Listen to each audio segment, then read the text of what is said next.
Society tells you that if you just work hard and wait your turn, everything will fall into place. Honestly, it's a load of bollocks. Truth is simple, they lied to you. Waiting for the right time is just a polite way of saying you are terrified. Playing it safe, trying to keep everyone happy. And where did it get me? Lost 2 marriages, had my ear torn off, and ended up living in a freezing barn with absolutely nothing.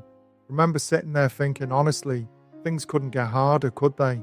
But that rock bottom was the best thing that ever happened to me. Because when you lose everything, you stop caring about what people think.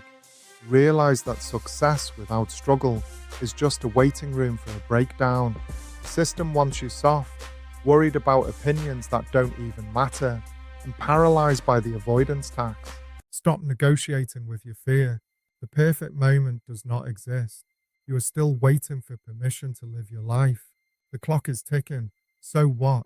Get on with it now.